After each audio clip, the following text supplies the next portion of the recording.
बिस्मिल्लाहिर्रहमानिर्रहीम।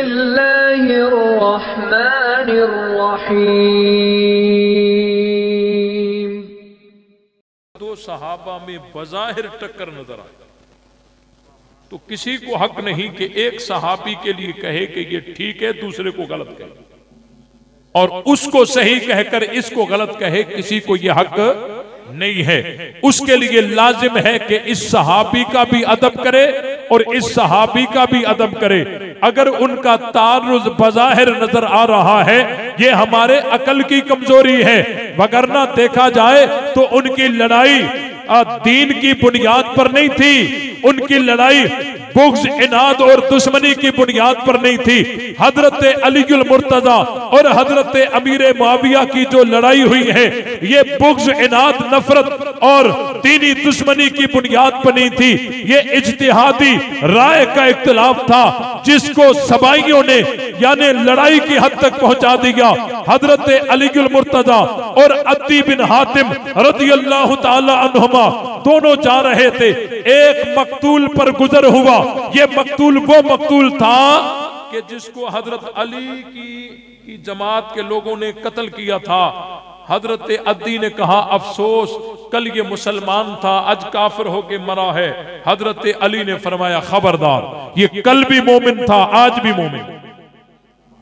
ये कल भी मोमिन था, आज भी मोमिन है। हजरत अलीउल मुर्तजा रज़ियल्लाहु ताला अन्हु के सामने हजरत अमीर मुआविया के लश्कर के 15 अफराद लाए गए कैद करके, और हजरत अली ने उनमें से कोई फौत हो गए। हजरत अली ने उनको गुस्ल भी दिलवाया, कफन भी दिलवाया और जनाजा भी पढ़ा। बताओ, दुश्मन का कोई जनाजा पढ़ता है? पता चला कि बज़ाहिर तारुद है, हकीकत में कुछ लोग ऐसे हैं जो कहते हैं नहीं नहीं नहीं नहीं, हजरत अमीर मुआविया हजरत अली के दुश्मन थे। मैं उनसे कहना चाहता हूं, अगर हजरत अमीर मुआविया हजरत अली के दुश्मन थे तो फिर सवाल ये है कि हजरत हसन और हजरत हुसैन रज़ियल्लाहु ताला अन्हुमा ने हजरत अमीर मुआविया के हाथ पर बैयत करके और सुलह कर दी। बैयत करके सुलह कर दी तो क्या मतलब?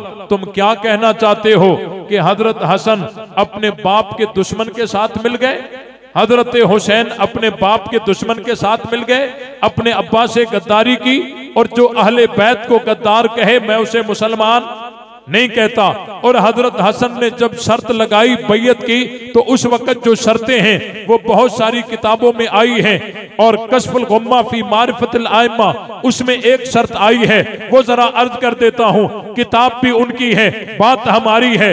हजरत हसन ने शर्त लगाई, अय्यामल बि किताबिल्लाह व सुन्नत नबीही व सीरतिल खुलफाइर राशिदीन। हजरत हसन ने बैयत करते हुए कहा, ए अमीर मुआविया, हुकूमत कुरान और सुन्नत के मुताबिक चलाएगा।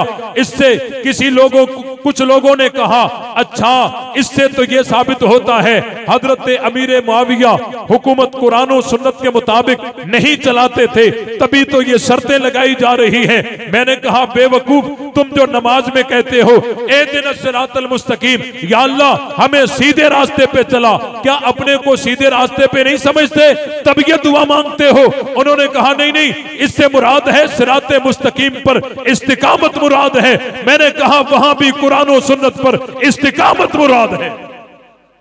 हजरत हसन ने एक शर्त और लगाई, वसीरतिल खुलफाइर राशिदीन, कि तरीका खुलफाए राशिदीन वाला होना चाहिए, तरीका अबू बकर वाला होना चाहिए, तरीका उमर वाला होना चाहिए, तरीका उस्मान और अली वाला होना चाहिए।